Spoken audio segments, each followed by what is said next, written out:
Pag-usapan naman natin ngayon ang sinasabi sa Biblia tungkol sa the seven bowls o ang pitong mangkok ng puot ng Diyos.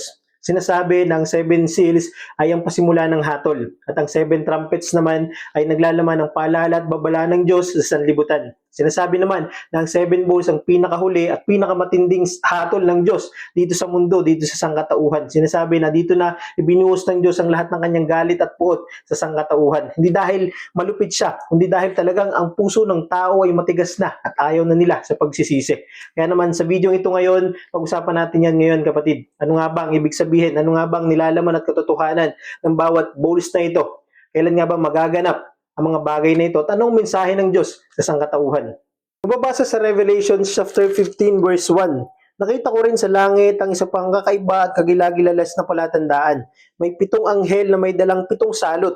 Ito ang mga panghuling salot sapagkat dito matatapos ang puot ng Diyos. Ngunit kailan nga ba magaganap ang mga ito?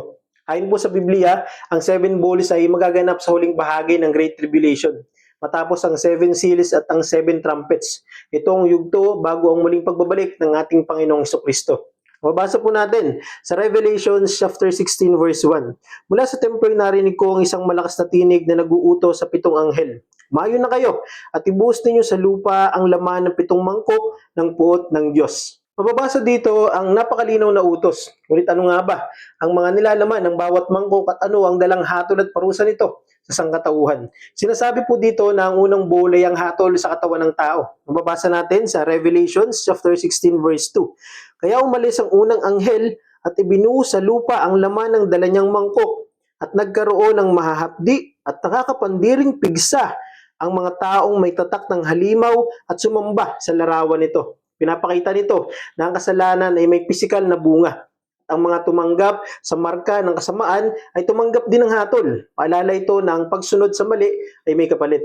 Ang ikalawang bowl naman ay ang hatol sa dagat. Mabasa natin sa Revelation chapter 16 verse 3. Ibinuhos ng ikalawang anghel ang laman ng kanyang mangkok sa dagat.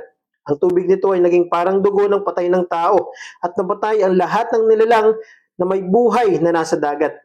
Malinaw na ito ay mas matindi kaysa trumpet judgment. Pinapakita nito na wala nang natirang kabuhayan at buhay sa buong karagatan. Ang pinagmumula ng yaman ng tao ay tuluyang hinatulan na.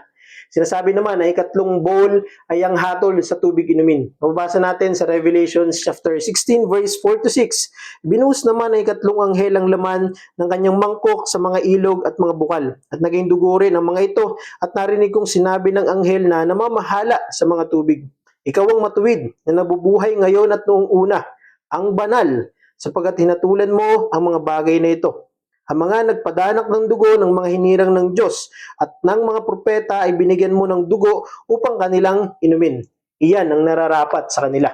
Ito ang makatarungang hatol ng ating Diyos.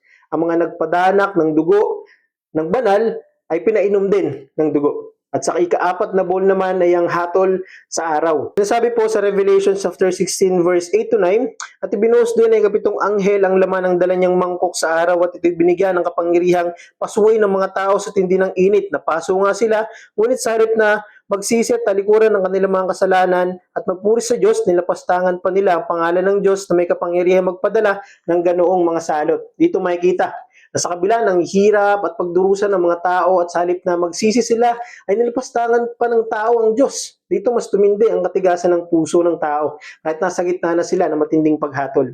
At ibinuhos din ang ikalimang bowl na siya nagbigay naman ng kadiliman sa kaharian ng halimaw. Mabasa natin sa chapter 16 verse 10 to 11. Ibinuhos naman ang ikalimang anghel ang laman ng hawak niyang mangkok sa trono ng halimaw at nagdilim ang kaharian nito. Napakagat dila sa kirot ang mga tao. Sinumpa nila ang Diyos ng langit dahil sa kanilang hirap at tinamong mga pigsa, ngunit hindi rin sila nagsisi at tumalikod sa masama nilang mga gawain. Ang kadiliman ay simbolo ng kawalan ng katotohanan at presensya ng Diyos. Kahit sa masakit na paghihirap ay ayaw pa rin magbalik loob ng marami, bagkus isinumpa pa nila ang Diyos sa langit, ang Diyos na makapangyarihan sa lahat.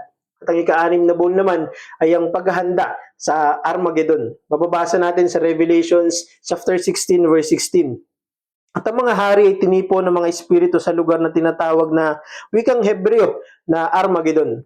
At ito ang paghahanda sa pinakamalaking labanan sa kasaysayan, kung saan naharap ang kasamaan sa kapangyarihan ng ating Diyos. At ang panghuli o ang ikapitong bowl naman ay dito naganap ang wakas. Mababasa natin sa Revelation chapter 16 verse 17 to 18. Pagkatapos nito, binuhos ang ipitong anghel ang laman ng hawak niyang mangkok sa himpapawid at may nagsalita ng malakas mula sa tronong nasa templo. Naganap na.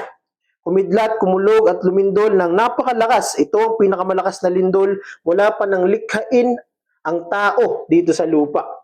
Mga kapatid, dito naganap ang pangyayari o sakuna na hindi pa nangyayari sa kasaysayan ng mundo.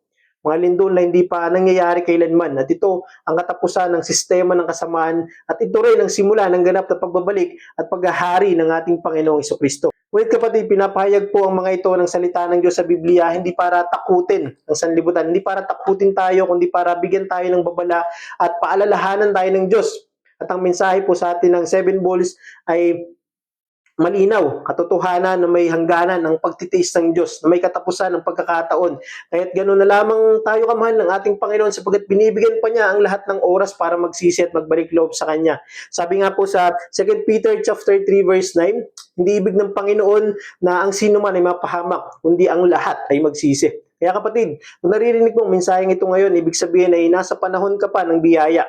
Hindi pa ginaganap ng Diyos ang mga bagay na ito, nagtitiis pa siya. Kaya ngayon ang tamang oras para magbalik loob sa Diyos at tanggapin mo ang Panginoong Jesucristo sa buhay mo. Dahil malinaw din ang paalala at babala sa Revelations 22:12. Narito, ako'y darating na madali. Huwag mong hintayin ang huling hatol bago ka tumugon, kapatid. Lumapit ka sa Diyos habang may pagkakataon at oras pa. Dahil ang oras na yon ay ngayon mismo. Dahil hindi mo alam ang mga mangyayari sa mga susunod na oras, araw, buwan o taon. Kaya ngayon ang oras na tanging meron ka, kapatid.